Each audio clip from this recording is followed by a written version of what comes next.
What football focus doing? Last week they had Brady. This week they got Brady. We're literally doing it differently from everybody else. As a matter of fact, moving forward from this point on, I will not make reference to PFF. Do you not understand that they are that way because you're Joe Flacco? You just like to discredit things that people deserve credit for. That you can't possibly be expected to defend that. Talk about the game, Sam. So who cares about what people think about us? Yeah, I like football season, all the things that go with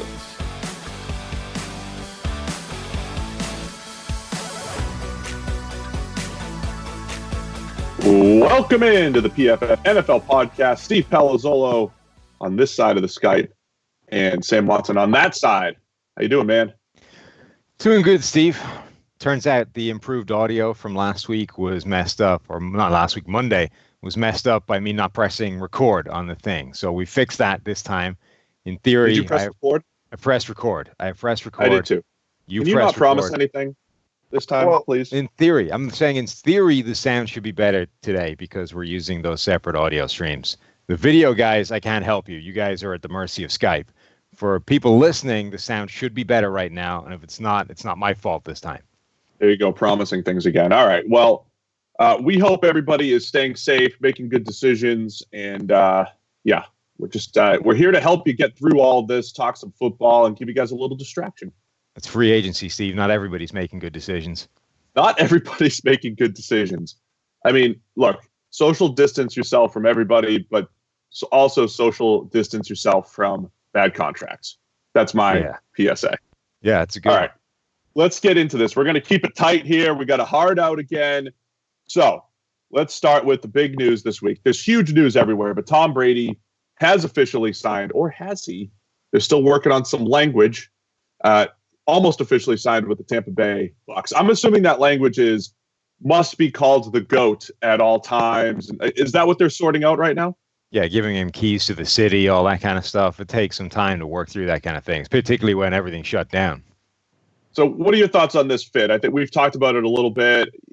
I've thought about it more. I didn't love the fit with Brady and Arians, but I think that the playmakers that they have might also just trump the fact that it's a new system and maybe one that on the surface doesn't seem like a great fit. I think they can overcome that. Yeah, I don't know if it trumps it, but it certainly makes it interesting. I mean, obviously the Brady thing has been getting talked about for weeks. All the way along, I've kind of been convinced that he was leaving, but I've always been talking myself out of Tampa Bay being the logical destination. I know a lot of people are actually on this kind of early in terms of the Bucs being the place he was going to go. And I've always tried to put him somewhere else because the fit seems so awkward to me in terms of Brady in this scheme. Now, when I thought about it a bit longer, the personnel fit, I think, is actually better than I thought it was on the surface. So obviously, you've got Chris Godwin and Mike Evans as the two superstar receivers. O.J. Howard was a non-factor with Jameis Winston and Bruce Arians, but with Tom Brady could potentially be a much bigger factor again. And then, so the offensive line, I think, overachieved last year, but it was pretty good last year. So even if they take a step back this season, they could potentially add to that still in the draft and in second-tier free agency. There's still work to be done there, but it's not bad. And then the defense we talked about before was heading in the right direction. Those defensive backs, the corners alone, I think, combined for like 22 pass breakups in the last 8 weeks of the season. Those guys were cooking.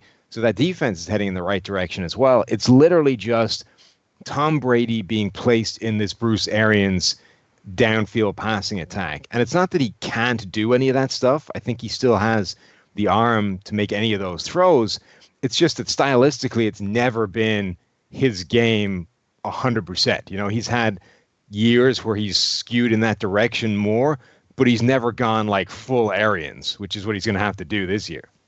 Yeah, I mean, look, there is some Brady haters out there who just throw the term system quarterback out there and dink and dunk and all that stuff. The reality is he can throw to all levels of the field. I just think at this point in his career, is that something you want to do more of or less?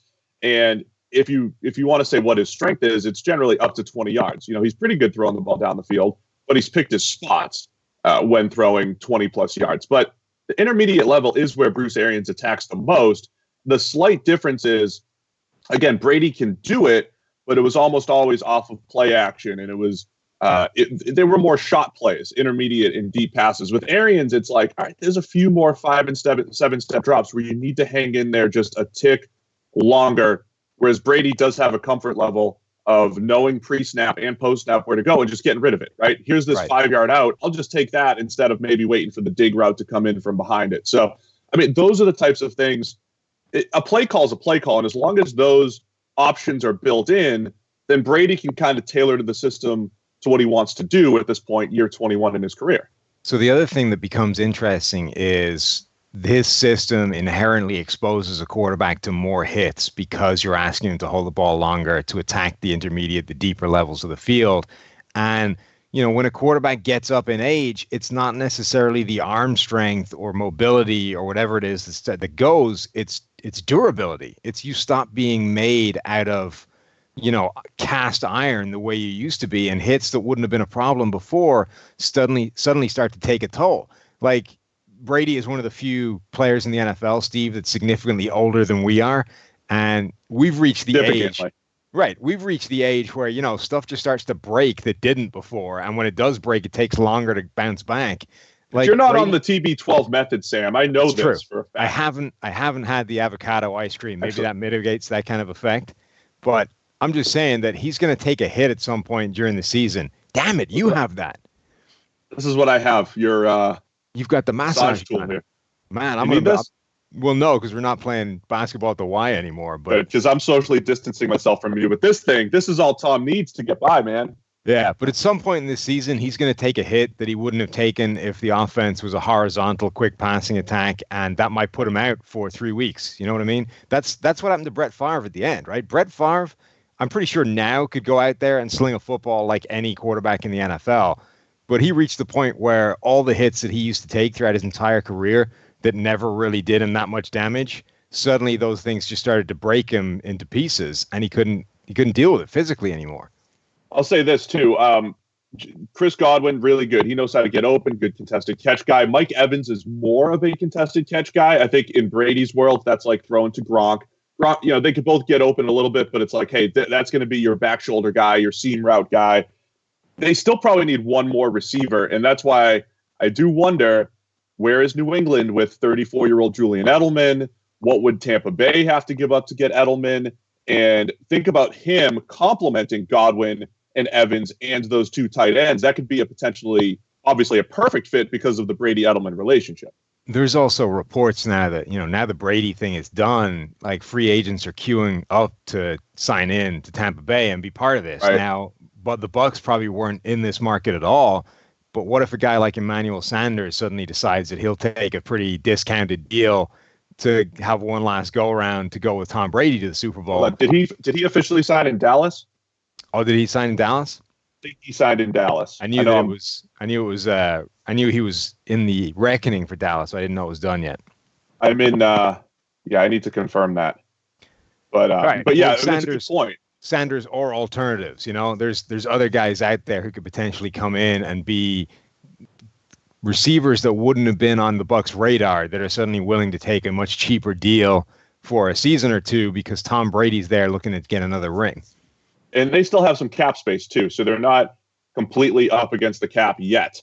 And you know, that's another factor. So let's wrap it up with this. We've been asking on all of our shows, does this make the Bucs the favorite in the NFC or even the NFC South? Like, where does this put them in the NFC hierarchy, in your opinion?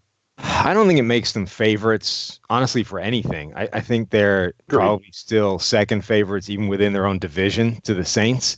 But I think it makes them contenders. You know, they're going to run the Saints close, if not beat them to the division. They are probably going to make the playoffs, whether it's wild card or whether it's division winners.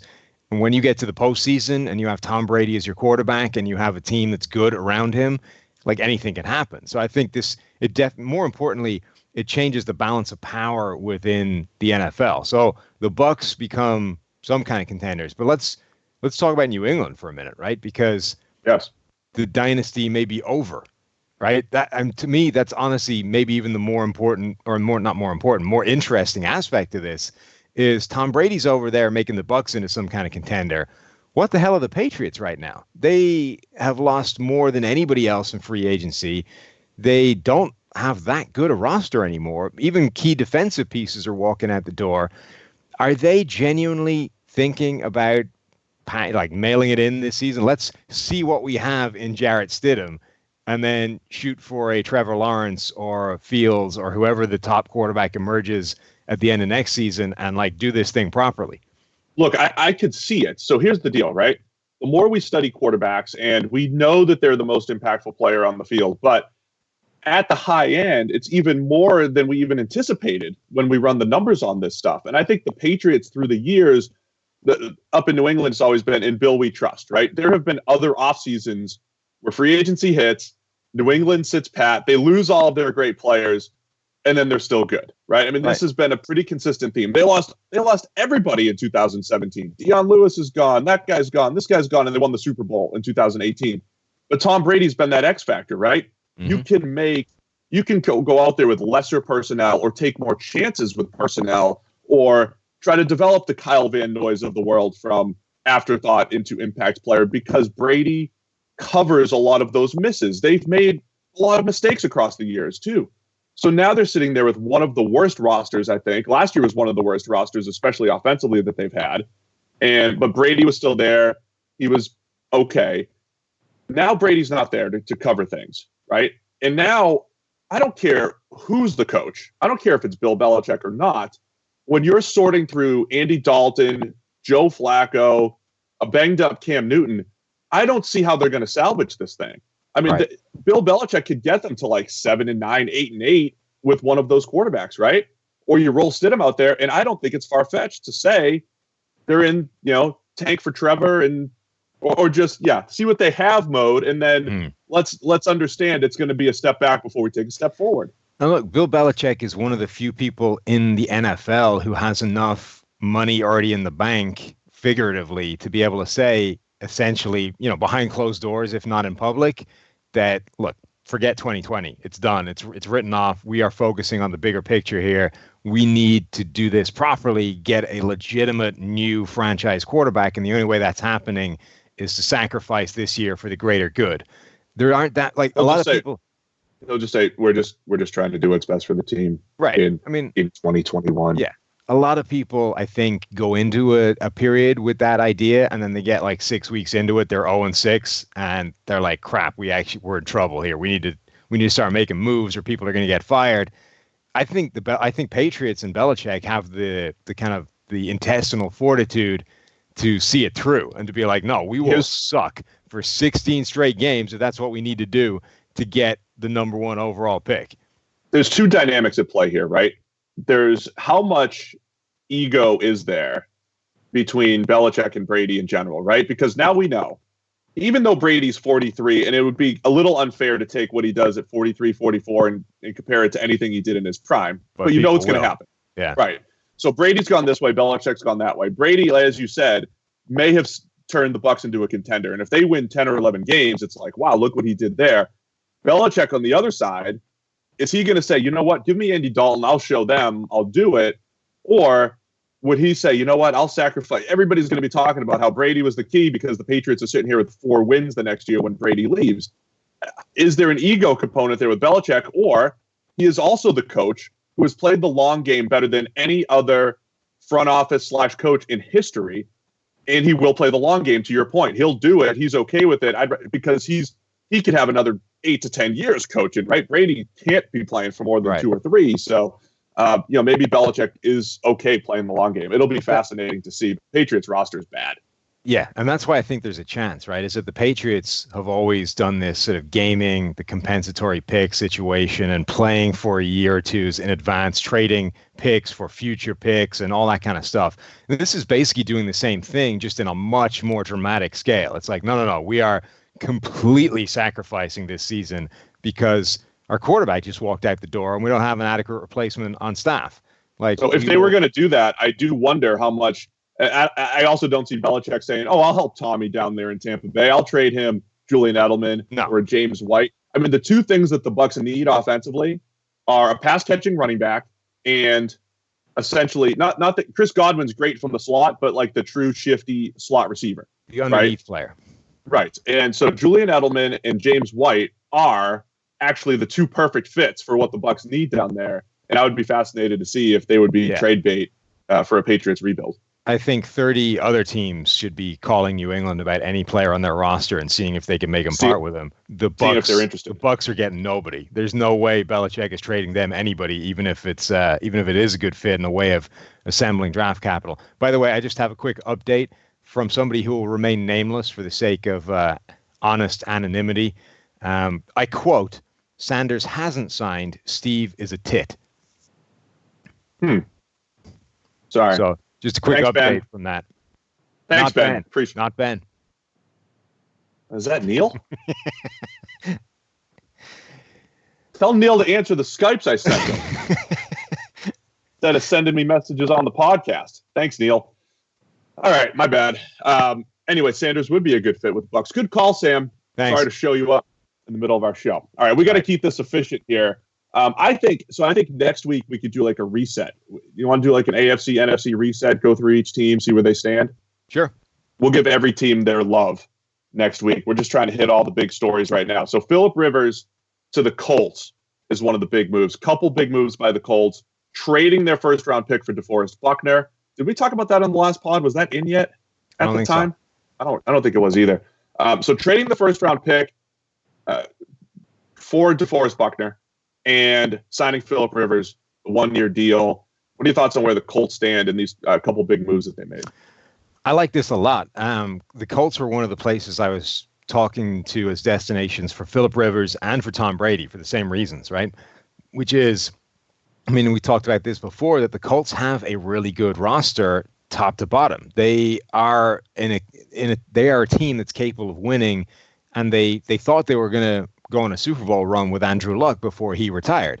They were giving Jacoby Brissett a chance to step into that role and be better than just a career backup, and he wasn't able to do that. I know his box score numbers were kind of good, but just watch the guy play. He didn't really elevate anything, to be honest. So they're willing to move on from Jacoby Brissett. And you get Phillip Rivers, who, look, I think as much as Tom Brady's demise last year was talked about a lot, I think Rivers was worse on tape. But things are different in Indianapolis. And one, they've insulated themselves by, it's literally a 1-year deal. And you really don't see that for quarterbacks. Even guys at the end chasing a ring, like Drew Brees just signed for a 2-year deal, and God knows he's probably not playing that out. Quarterbacks rarely sign for a 1-year deal anywhere, like starting quarterbacks. So that's interesting. But they can give Phillip Rivers the offensive line that he never had with the Chargers, like 15 years or whatever it is of complete inability to put any kind of blocking in front of him. Rivers will have that now in Indianapolis. And all of these old quarterbacks, whether it's Brady, whether it's Breeze, whether it's Rivers, they've all reached the point in their careers, not where they can't play anymore, but where they just need more help than they used to. And it's not even that makes them a complete product of everything around them. It's that they are better at maximizing the ability of people when you give them the platform to do it on. The Chargers couldn't give Rivers that platform last season. The blocking wasn't there. The Colts should be able to. Now, they still have work to do to give him some receivers to throw to, because right now it's like T.Y. Hilton and nobody. That's going to be my point, yeah. Right. I'm sure they expect Paris Campbell to take a step forward, but that's T.Y. Hilton and Paris Campbell being basically your only viable receivers is concerning. So you just traded away the first round pick that would have been an obvious place to do it in the draft. So they just have some work to do when it comes to giving him some weapons. But otherwise, I really like this move, and I think it's a move that makes them legitimate contenders in their division. Yeah, we've talked about the Colts making pretty good long-term moves over the last couple of years. Trading down they traded down so that the Jets could go get Sam Darnold, accumulated a ton of draft capital, bringing in Quentin Nelson, our friend Darius Leonard over the last couple of years, some productive players. There's still some work to do, though, and I think the most important components, right? They got Rocky Ya-Sin last year in the second round. Rocky Ya-Sin or Sin? I think Sin was how it was being said. Oh, I got it. I nailed it. So I still think there's work to do in the important components. Yes, the offensive line will be completely different. I always joked about Rivers having the walls caving in on him all the time from every angle. with that offensive line. The Colts had the number 3 line by our final rankings last year. They brought back Anthony Costanzo, so they're all intact. I love that. Mm-hmm. But the 13th overall pick was prime spot for a Jerry Jeudy, for a CeeDee Lamb, a Henry Ruggs, whoever, the top receiver was at that spot, and they traded it for DeForest Buckner. And look, that's a huge need too. The interior of the defensive line has not been good for a few years. I'll talk about this move later from the 49ers perspective. I think with the Colts, it's definitely a win now move that's been meshed together with a whole bunch of good long-term moves, which I'm generally okay with. I just have concerns about the weaponry. I mean, Rivers was just throwing to Mike Williams, Keenan Allen, Hunter Henry, and Austin Eckler.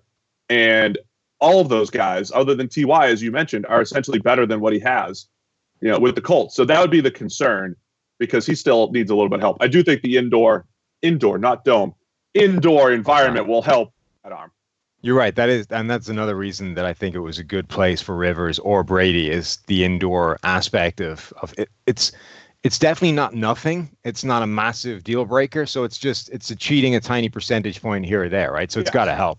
I think 2 things. One, I think Nyheim Hines will be primed for a big role, because he's not Austin Eckler, but he's got skill sets that are in a similar vein, that he could become a much bigger factor in that offense than he was over the last couple of years. And as much as so, I think you're right. 13 would have been a perfect spot to snag one of the top drafts or one of the top receivers in the first round. Now they have to wait until the second round. The good thing is it's still such a good receiver draft that you should still be able to get an immediate starter that can impact right away in the second round. So, a guy like T. Higgins posted workout numbers that didn't exactly set the world alight. Does he now slip out of the first into the second and become a target for them there? And then the perfect Rivers type of target, right? Rivers has always had that big guy to throw to. We liked his pairing with Mike Williams and all those guys through the years. So I think there's going to be somebody there in the second round when they pick to make moves and snag.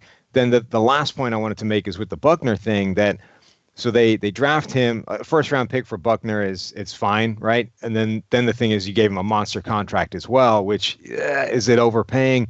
It might be, but the Colts. So the thing I don't know that many people appreciate with the salary cap is there's also a floor, right? At some point, you actually have to spend a certain degree of money, and the Colts needed to spend some money.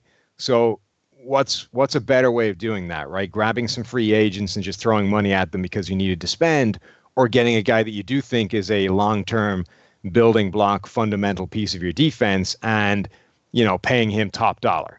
So I don't hate the Buckner move for that. They got a very good player. They gave him monster money that they needed to spend, and it helps them kind of, just get past the salary cap floor and still be able to have a ton of money to build around Rivers. Yeah, from that perspective, it's not bad. It's still look. I think they're in good shape. The defense has still some question marks on the back end, I think, though, as far as their consistency and how they're going to play. But overall, I like the move. Phillip Rivers to the Colts. AFC South, how hard could it be? Teddy Bridgewater or Stephon Diggs? Where do you want to go next?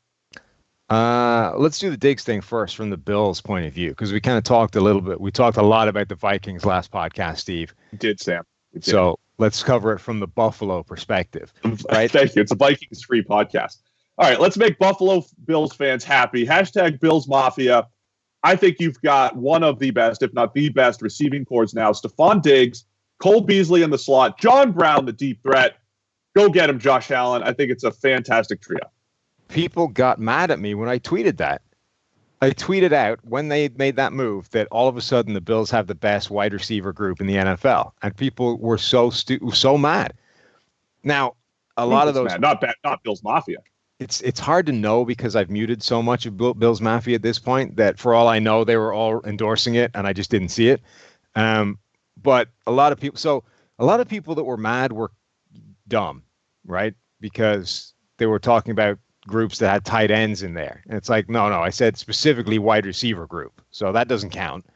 Right. And then a lot of people were pointing to the Bucs, right? Because they have Mike Evans, Chris Godwin, the only 2 receivers in the NFL last season to both be above 85 in PFF grade.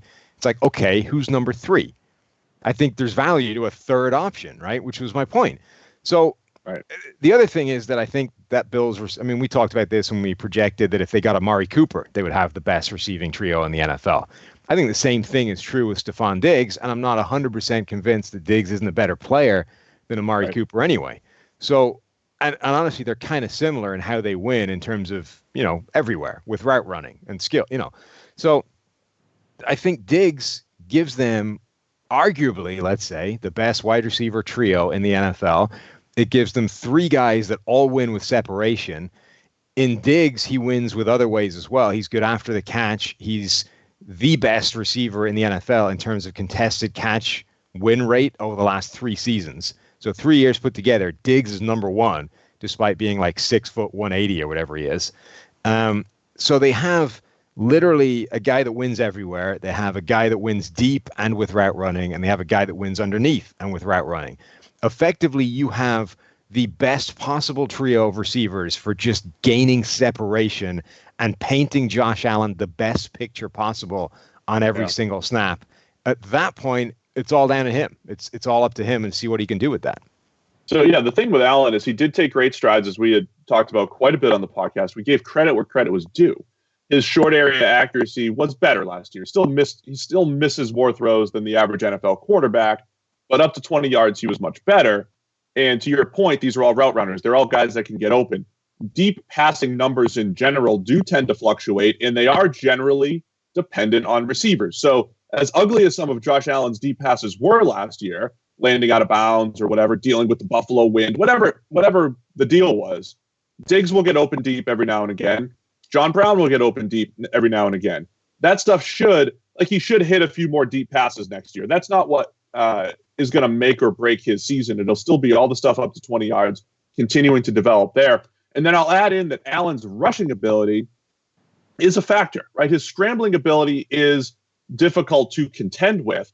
So now, as far as just offenses that are difficult to defend, the 3 receivers, an emerging Dawson Knox, who's a pretty good athlete, and Josh Allen and his rushing ability, that's difficult. I mean, that's one of the more difficult offenses to prepare for in a given week. And my take on Josh Allen has always been, from like a fantasy point of view, he could be like that 26, 28 touchdown pass guy, 8 rushing touchdown guy. And it's like from a fantasy standpoint, he could have one of those monster seasons where he just scores a ton of touchdowns and is productive. The problem is always the negative games, right? Having 3 interceptions, some fumbles, but he still has that high end potential to have huge games, and that just goes through the roof now, I think, with Diggs over there. So like the move a lot for Buffalo. I do as well. I think, look, whether you agree or not with the fact, with the notion that Josh Allen is definitely the answer, he's their franchise quarterback, he'll be there for the next 10 years and be the reason they're winning games. I'm a huge fan of teams, if they think it, doing everything humanly possible to give that guy the best chance to succeed. So, we might differ from Buffalo in terms of our projection and outlook of what Josh Allen will be, but they believe in him, and therefore they're going out to get him the best receiving group that they can possibly assemble to let him succeed or fail because of it. Like, they now have a phenomenal group of receivers who I think not only are they good, but I think they win in the way that is smartest to assemble people to win in today's NFL. Like, if you are going to get receivers that all have a common trait in terms of how they get open or how they win on their routes, getting guys that will gain separation through route running and just be open all the time, I think is the best place to start. And the Bills have got 3 of those guys. And that's the best way to mitigate accuracy issues. We've said that with Lamar for a while. If you're a guy that's not exactly pinpoint, if you have 2 yards of separation to throw to a guy, it's harder to miss him. So even if it's not perfect, just throwing a catchable pass is valuable. One other thing, I think I'm going to write about this next week. Baker Mayfield, Sam Darnold, Josh Allen, Josh Rosen, Lamar, all drafted the same year. You have last year's first rounders. Think about a couple years ago, Allen, Darnold, and Rosen. They all walked into maybe the 3 worst offensive situations in the NFL. Rosen was in Arizona with no playmakers, no line. Darnold still has no line and no playmakers. Josh Allen's situation as a rookie was bad. Since that point, they've kind of retooled the offensive line. It still has some work to do. And they've added John Brown, Cole Beasley, and now Stephon Diggs. and Dawson Knox, they've done a great job of putting playmakers around him while still keeping some pretty good consistency on defense. So kudos to the Bills. It's looking pretty good, at least on paper. Well, plus right, Tom Brady just walked out of your division. So the Bills, they're almost in the spot we thought the Browns were a year ago, which is, oh, wow, all of a sudden you're favorites in your division and things are looking up. Like, obviously, it didn't go well for the Browns last year, but I don't see a Baltimore coming on the horizon for the Bills to have to worry about. So all of a sudden, they might be the class of the AFC East. Yeah, that was something you and I talked about on the podcast a couple of years ago. Like, if you're the Jets, Dolphins, or Bills, you should be looking for 2020, 2021, whenever Brady's going to be done with New England, and say, okay, that's when we want to peak to now hopefully take over the division for a couple of years. And the Bills, I think, are in the best spot. The Dolphins are doing some decent things as well. They're adding all these corners to try to cover these Bills receivers. But for first time in 20 years, the AFC East looks like it's wide open, but the Bills appear to be the favorite. All right, let's go to the Carolina Panthers and what they're doing. Teddy Bridgewater signs a multi-year deal down there. What are your thoughts on that? Because we were talking about the Panthers going full tank mode. Is this a hybrid? Not tank, but it's just like, hey, let's see what we have, but it keeps our options open for the next quarterback as well. Yeah, this whole Bridgewater dynamic is kind of interesting because apparently the two teams interested were Chicago and Carolina. There were reports that the Bears offered him essentially the same kind of deal, and he didn't want to take it because he wasn't convinced that he would be the guy there. Like, there was still the shadow of Trubisky, the idea that it might be an open competition that wouldn't really be open and that Trubisky would win it again. You know what I mean? He just wasn't convinced that the Bears were willing to buy into him as the starter, which by implication means he was convinced of that when it comes to Carolina. Now, the contract is interesting because, and again, there's slightly differing reports as to what exactly it is, whether it's 2 full years guaranteed or like 1.5 years guaranteed. But 3 years, $60 million, of which an indeterminate amount of that is guaranteed. That's kind of, so it looks, those headline numbers are just, okay, he's the starter for a few years. Right. But that's kind of like the deal that Mike Glennon signed in Chicago. And then a month later, they drafted Trubisky, traded up to draft Trubisky. And then like a year later, he was dumped. He was out of the building entirely. So things can change pretty quickly. But in theory, he should be the starter for at least a year, and then we'll see what happens beyond that. But I don't think it precludes Carolina from drafting the heir apparent, even like in the first round this year, and potentially, Bridgewater being on borrowed time immediately. What makes it really interesting to me, though, is the Bridgewater connection with Joe Brady, who's the new offensive coordinator in Carolina, who was Joe Burrow's pass game guru in LSU. So you've got a guy who's coming from the college ranks, which is very sort of chic right now in today's NFL. It's the latest thing, right?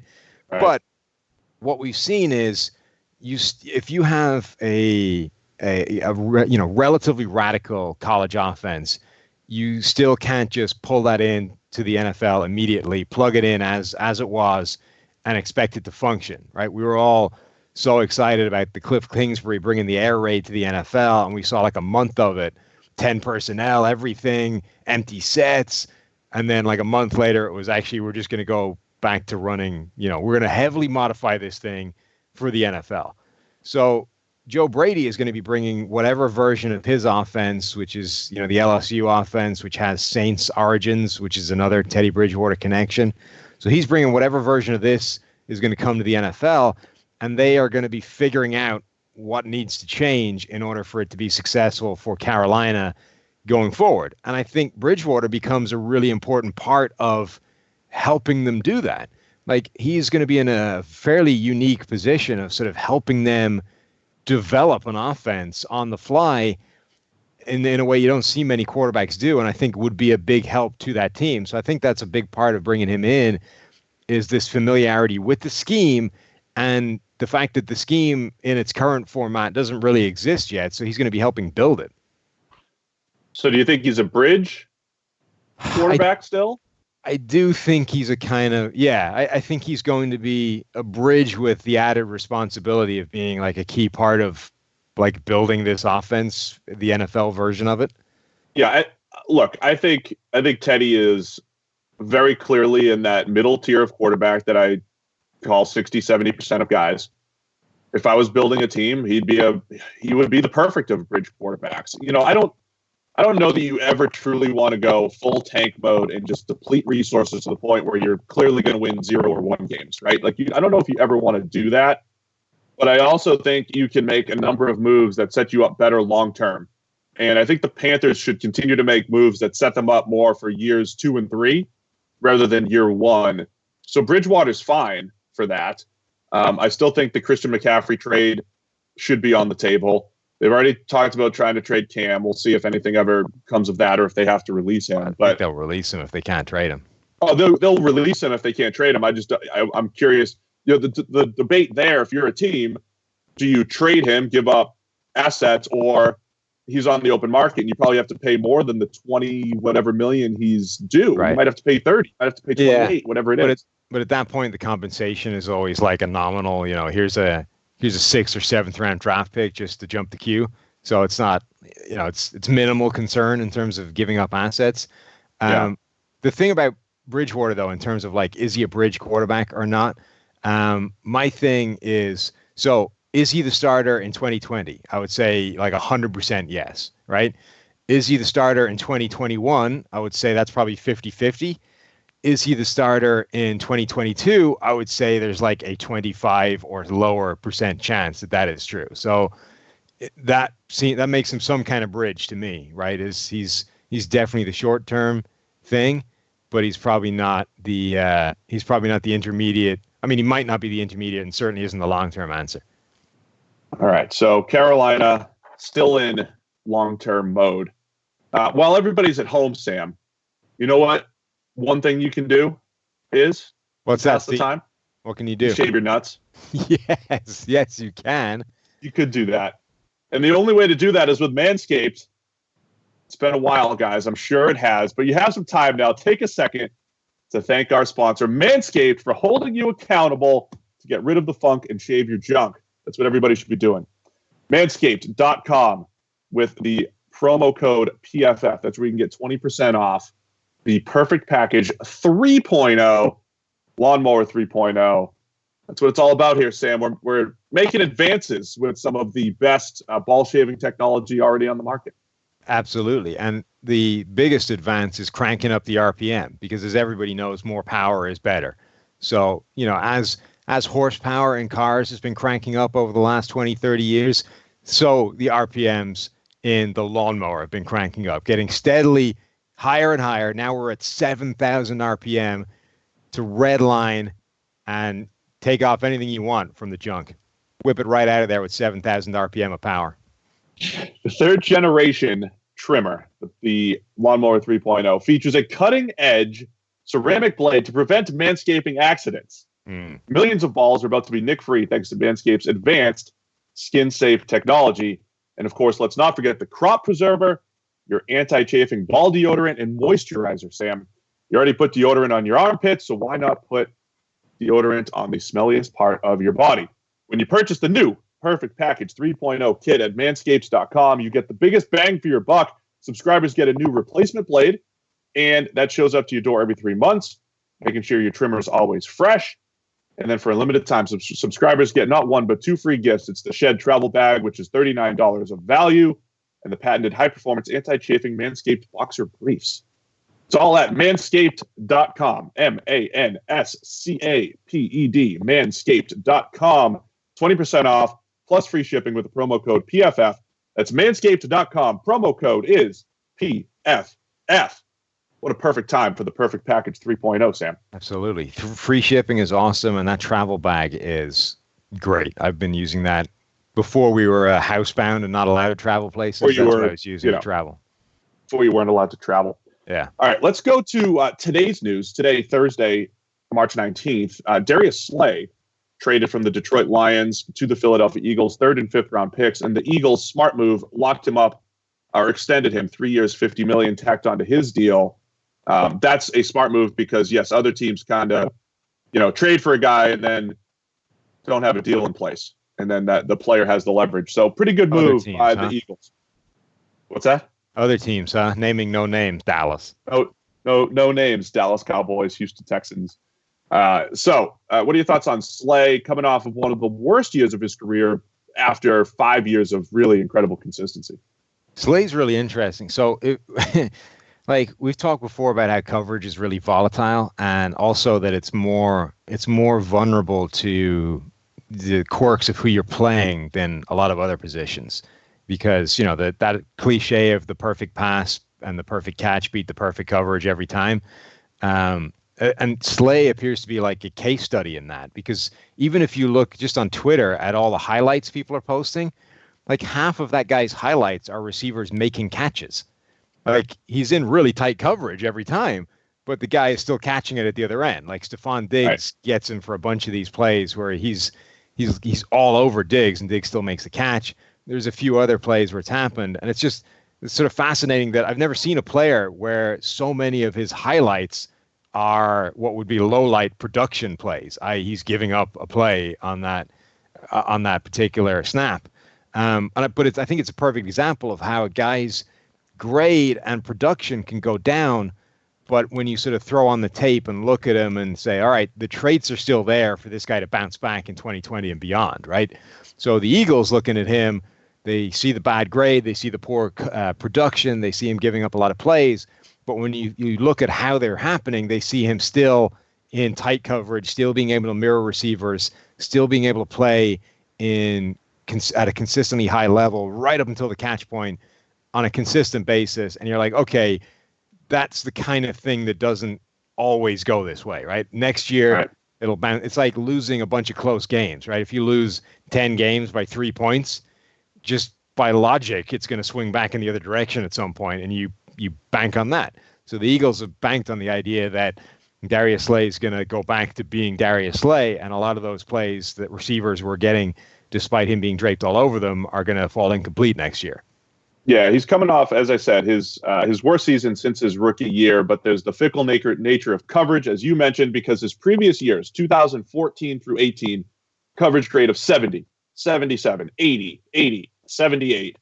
Last year dropped to 56.9. So you're banking on multiple years of really good play from Slay. And for those of you that do have PFF Elite and can go check out Premium Stats 2.0, click on the Darius Slay page and see all this stuff. If you're evaluating a player, using your 2 or 3 year sample size is generally the better way to do it anyway. So I think a lot of people get caught up in what happened last year, other than when you get a guy that's 42 years old or something like that, where there could be that legitimate downtrend. Slay's still in the prime of his career. He's going to be 30, right?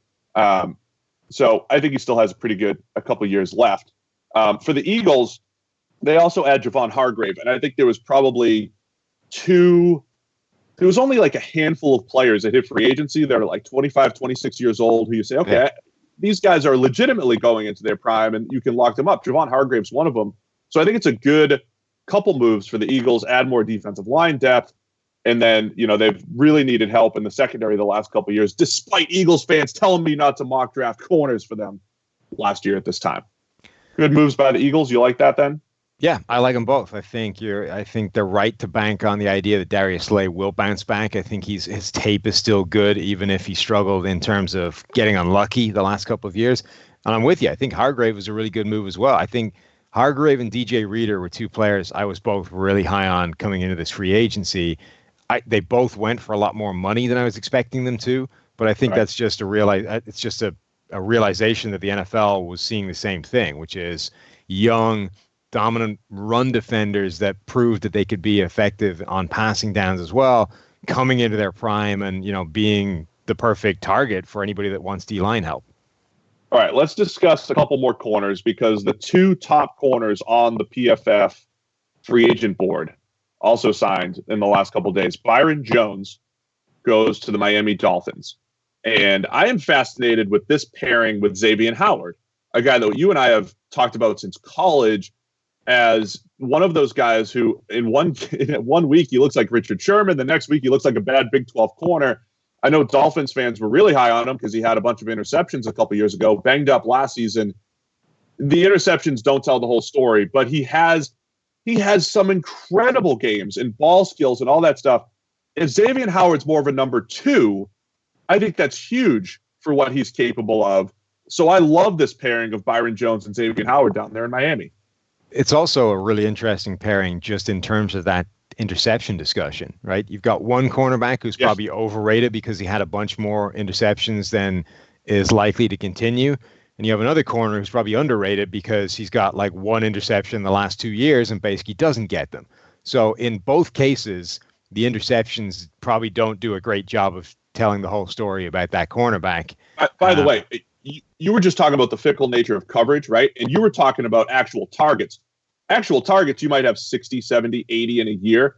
How much more ridiculous is it to judge a guy based off of out of 500 coverage snaps, the 3 interceptions or 6 interceptions or 0 interceptions out of 400, 500 snaps? It is ridiculous. It's so dependent on a million other factors. Well, yeah, it would be an absurd way of measuring somebody's performance, even if you assumed that every one of those interceptions was 100% the cornerback making the play, right? Right. Like you made a great coverage play, you read the route concept, you jumped it, you beat the receiver to the spot, and you picked it off, right? If every one of the picks was one of those plays, it would be a stupid way of measuring coverage.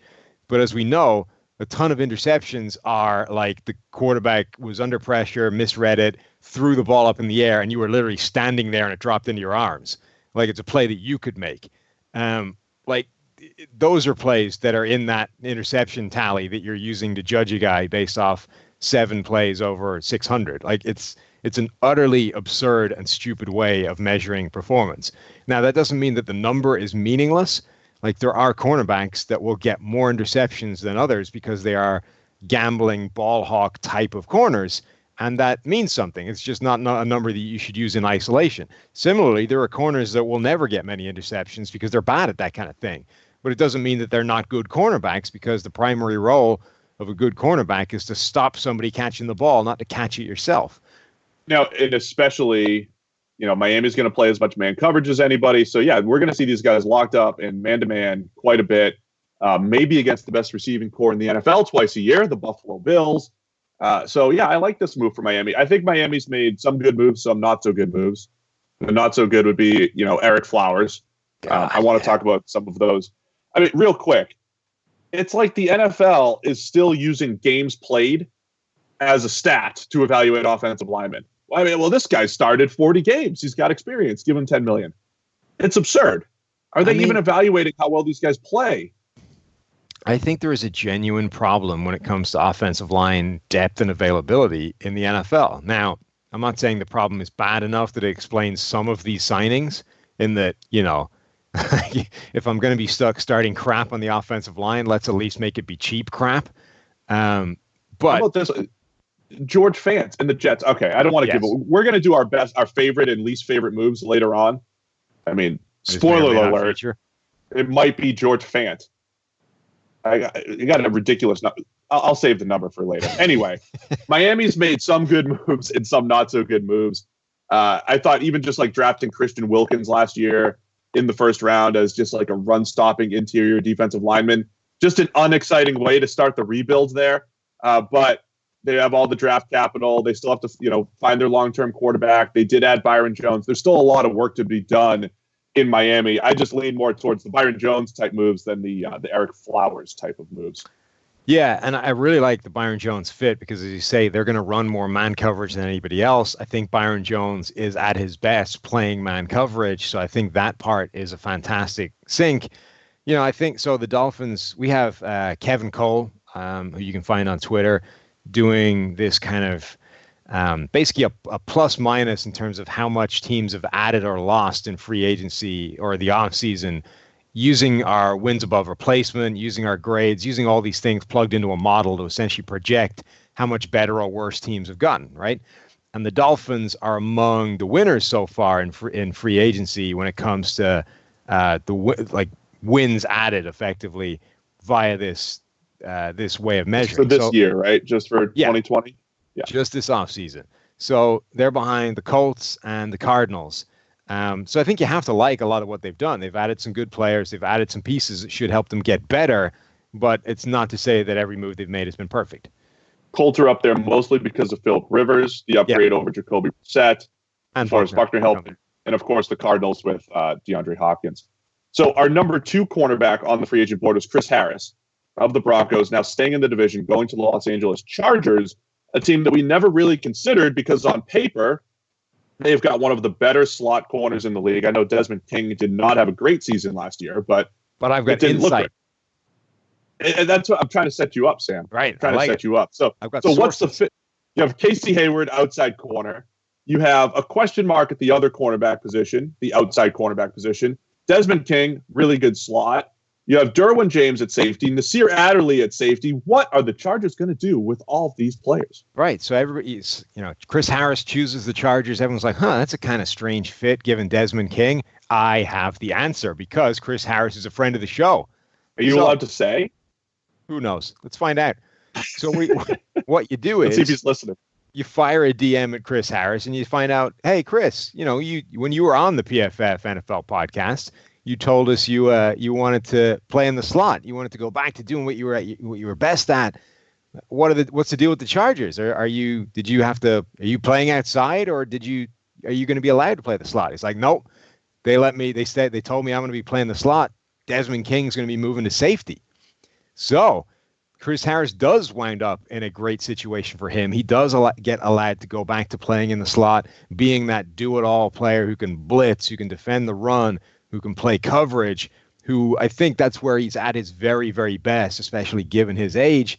Desmond King, who is a fantastic slot corner, big body guy. The guy's north of 200 pounds at 5'10". He's short, stocky. A lot of people wanted him as a safety anyway coming out of the draft. Right. So he gets to move to safety. Now you've got this secondary where you've got Casey Hayward, true number 1. Number 2 is still a question mark heading into the draft. And I mean, as much as everybody thinks that this, rolling with Tyrod Taylor thing is a joke and they're still going to draft a quarterback at the top, what if they draft Jeffrey Okudah at the top of the draft? There's your number 2, right? You've got Chris Harris in the slot. You've got Desmond King at safety. You've got Derwin James as your joker player. And then you've got Nasir Adderley, who can be the free safety deep guy. You've got a sort of big nickel package already built for you. Like the Chargers could end up playing big nickel / dime defense for, the majority of this season and being an incredible coverage unit on the back end in a division where that's more important than it is anywhere else. You have to stop the Chiefs, right? You don't always make moves to just beat your division rivals, but this isn't just like, hey, beat the Chiefs. This is how you win in the NFL. You throw a ton of resources at coverage players, but yes, you have to beat the Chiefs, both in your division and, in the AFC. So I think where you do make moves to beat teams in your division is where a team in your division does something where you're like, oh crap, A, that's going to be there for the next 10 years, and B, it's going to be in the way of the Super Bowl for the next 10 years. Like, the Chiefs aren't just good and a problem within their division. The Chiefs are now the team that is going to be between you and a Super Bowl in the AFC Championship game every single season because they have Patrick Mahomes and a devastating passing game. If you don't have a plan to beat that, you're not making it to the Super Bowl. So it is job one for any team in the AFC right now. I love your Jeffrey Okudah comment. Right? You literally can never have too many players. And what Derwin James adds to that mix, they lost Thomas Davis. They don't have the best linebackers in the world. He could play linebacker, right? Mm-hmm. Nasir Adderley can play that true free safety role. Desmond King could play that true free safety role. Desmond King can slide down in the slot, kick Harris outside. You could play matchups, or you just throw 7 awesome coverage players out there in any given week. Over the last few years, 3-year PFF coverage grade, Casey Hayward, 2nd. Chris Harris, 9th, and that's coming off of not a great year when he had to play outside. Desmond King, 3rd. Derwin James, 4th in his couple of years in the NFL. And this year, Adderley, we don't know yet. But I really like it a lot by the Chargers. This is why I think they should get Jameis, man. Forget Tyrod. If you're trying to beat the Chiefs, you get Jameis throwing the ball up to Mike Williams, Keenan Allen, Hunter Henry, and Austin Eckler. You have to win shootouts in that division. Tyrod's not going to do it. He's not. Tyrod is not going to win a shootout. On the other hand, Jameis is going to make you want to kill yourself after 3 weeks because he keeps throwing the ball at linebackers. So it's an uncomfortable, productive offense when it's all said and done. Those two guys. You're either going to score 45 against the Chiefs, or you're going to lose 49-3 because he threw 4 pick sixes. If I remember rightly, those two guys were in a really similar spot through completely different methodologies in that, yards per turnover-worthy play metric that we created a while ago. Kind of remind me again. Let me put that on my to-do list. I'm trying to subtly remind you to make me that spreadsheet. But in addition to that, I'm pretty sure those two guys were actually in a really weirdly similar place in terms of how much production they get per idiotic move they make with the ball. It's going up with my Post-its. By the way, my home office setup here, I have Post-its, I think, since 2016 that I just never got around to. Man, you're giving Ken like DTs. He's like wigging out at the idea of Post-it notes. Yeah, this doesn't mean that coronavirus was here. This is like, here's this Baker Mayfield throw and Sam Darnold throw from college that I was supposed to go back and just take a look at for whatever reason. I have one. I'll get to it. That help? What's that? I have one Post-it note. Is that the same thing? No, I've got about 8. For anyone that's in, so one of the things that's fascinating me right now with this whole work from home thing for everybody is seeing like everybody's DIY setup at home, right? Including like, big TV celebrities who are now doing this from like their couch or their bed in one situation I saw. But so for a little sneak peek at mine, right? I have this thing, where is it? This side. There. Actually, mirroring over your head is really hard to do. Well, you have to look at the other. Let's just point at it this way, right?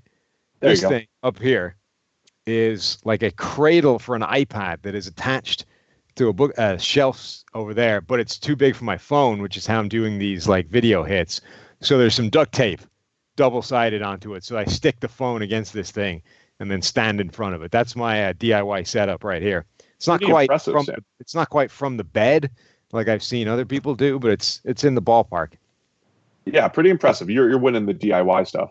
Nice. Let's wrap it up. There's so much to talk about, man. I really think next week we'll give every team their due love. We'll give every team 5 minutes or so on what they've done and what they still need to do. Let's wrap it up before we'll give our best and worst moves. But before we do that, the Bears trading for Nick Foles, plus a few other moves, the 9 tight end roster. Maybe Trubisky becomes number 10. They traded for Nick Foles. Is this an upgrade, lateral move? Is this the move? Is this the right move for the Bears? The Bears seem to have been approaching this offseason with the idea of anybody but Trubisky.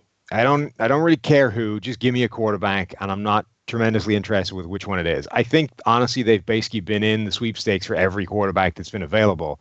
Yeah. And in the end, somehow, despite this incredibly like target-rich environment, if you're a quarterback-needy team, they have come away with the one quarterback that I'm not guaranteed to be better than Trubisky. Now, he probably is, but let's remember that Nick Foles has got some god-awful tape on his resume in the past. He has been a terrible quarterback for stretches. Now, he's also been a phenomenal quarterback in stretches, which is something Trubisky probably won't ever get to.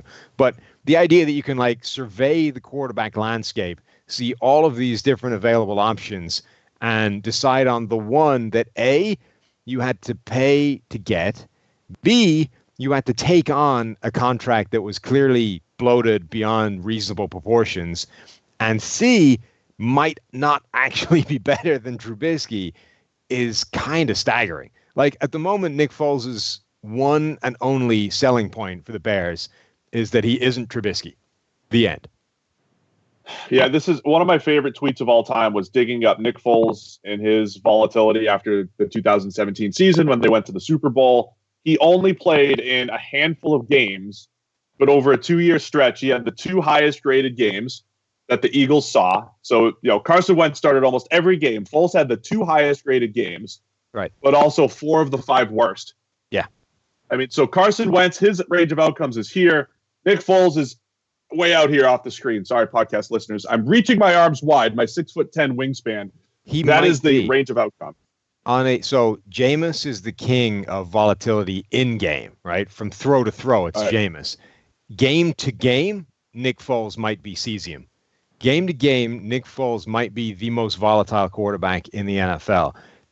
So I said his only selling point was that he wasn't Trubisky. I'll give him one more, which is he has performed at his best in this coaching tree system.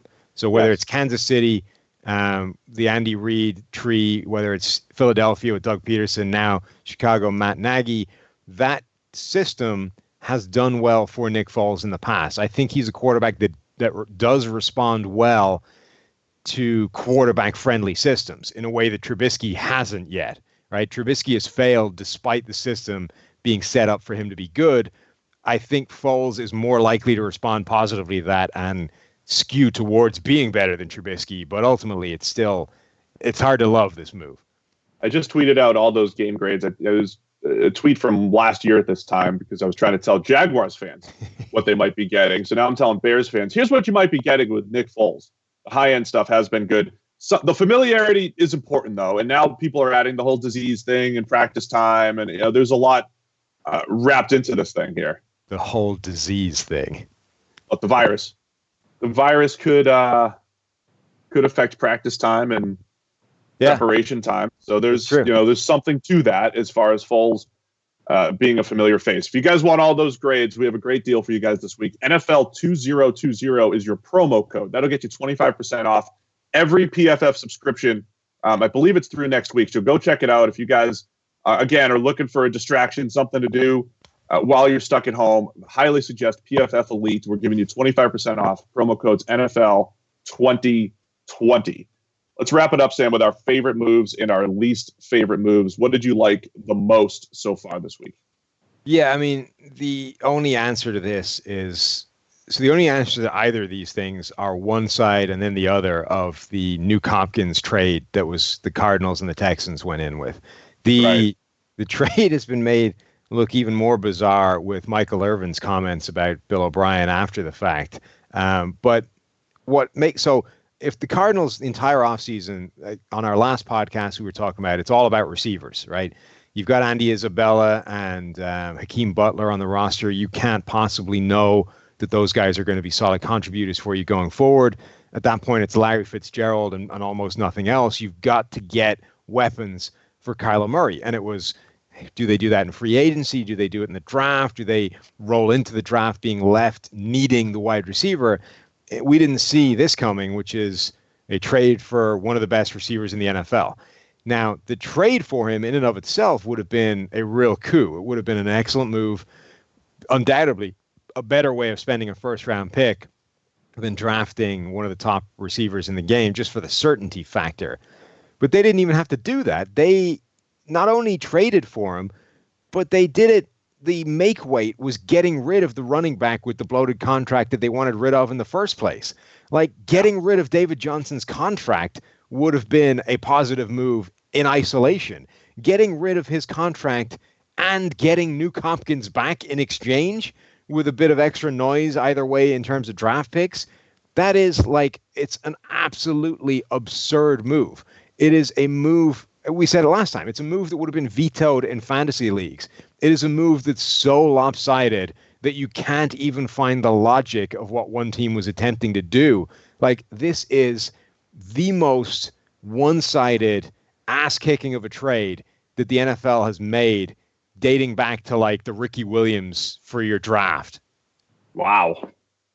And now we're sitting here a day later, you had Stephon Diggs get traded. Yeah. 1st, 4th, 5th, and 6th. Right. And I tried to go back and say, okay, well, is there something with Nuke? Like, it's not like Nuke is aging. So I'm trying to compare Hopkins to Diggs. Like, what would be the difference in compensation? And they're both locked up for the next few years at a pretty reasonable price for a top end receiver. Though I would say Nuke's a little bit on a new deal. He would want a new deal, so you're gonna have to pay him a little bit more. Nuke's a little bit older, but I mean, the one and you know the thing about Hopkins, he's the guy. Like, he doesn't separate that well, Sam. We always talk about we want guys that separate, good route runners or whatever. He separates well enough, great in contested situations, but he has trumped all of that because he's been successful with everybody. Brandon Weeden, Brock Osweiler, rookie Deshaun Watson, doesn't matter. He's been awesome. And the whole deal with the Texans has been, you have to find a complement to him when Will Fuller gets hurt. And if you do that, you've got that explosive passing offense that we're all trying to achieve here during the offseason, Sam. Like that when we're team building here during the offseason, it's how do we have an explosive offense and how do we stop explosive offenses, right? And Nuke's like one of the most valuable pieces in the NFL at starting that, and they traded it for almost nothing. So for your favorite move's the Cardinals piece of that, right? Yeah, getting one of the best receivers in the game and doing it in exchange for a player you wanted rid of in the first place is amazing. You couldn't have possibly asked for something like that. That's like asking for something absurd at Christmas and getting something even better. My favorite move is from the 49ers perspective, trading DeForest Buckner for a first-round pick. I just think that if you could start looking at moves from a macro point of view and understand that the 49ers spent the 7th overall pick on Buckner, got 4 years of awesome production out of him, and then when they had to pay him, they got the 13th overall pick in exchange for him. That is incredible long-term business, especially because they're going to have some financial decisions anyway. They probably wouldn't be able to lock him up on that loaded defensive line. They did lock up Eric Armstead. Bosa's going to be up in probably 2 years. And, you can't spend $20 million per player on the defensive line. You just can't do it. So having that type of foresight and taking a team that was in the Super Bowl last year, it's so tough to get back there in the NFC. And now they have 2 first-round picks. I mean, I think that's spectacular business, even though, yes, you lose a very good player. But again, an impact, but a lower impact position on the defensive interior. So I like that a lot for the 49ers. It's good business. And them kind of stockpiling those first-round interior / potential edge guys on the same position essentially for multiple straight years finally kind of paid off in terms of being able to flip one for basically the same as you paid for him. Yeah, I really like that. How about your least favorite move other than the Texans? This is kind of what I'm saying is that we're in this position where any offensive line that was awful a season ago does not have that many options and not that many places to go. It wasn't a great free agent outlook heading into the free agency in terms of offensive linemen. So if you needed like a complete overhaul, you're in trouble, right? You need to do something. And the Jets' answer to this has just been depressing. Like they've been like, okay, we probably need like 5 new starters on the offensive line. So let's just start plugging in bodies. And like when you're bringing in, okay, if George Fant ends up being one of the people you're forced to start on the offensive line in 2020, I feel bad for you. That's a bad place to be in. Unlucky. My heart goes out to you. God bless, right? But don't pay him big money to do that. Like, you can get a George Fant. Trust me when I tell you can get a George Fant pretty much anywhere at any point in time without having to pay him $30 million or whatever they're paying him. Like George Fant, so I tweeted this and a lot of people got upset because technically he wasn't benched. He just got injured and never got his job back. But George Fant George Fant lost a starting job on one of the worst offensive lines in the NFL and couldn't get one back. That in and of itself should be telling you not to spend big money on him. Yeah, I got a George Fant stat for you. Since 2017, this is on PFF.com, early winners and losers. He's played, he actually made do. He did pretty well as a 6th tight end over the last couple of years. They've done a nice job with him there. As a 6th tight end, as a 6th offensive lineman, as a playing tight end. He's had 454 snaps at tight end. And he's only played 477 snaps at tackle during that time, where he's picked up a 47.6 grade. Yeah. When he's played tackle. So as a 6th offensive lineman, he's done pretty well. He even caught a pass in space, right? That one time, was that him? Right? I mean, he's a good athlete. The Seattle Seahawks continue to take these good athletes who don't play well for the Seahawks, and then they hit free agency and sign big contracts. Hello, J.R. Sweezy. And, their whole strategy of like draft a guy and just develop him. For Seattle, it doesn't pay off because you're stuck with the 4 years of terrible play.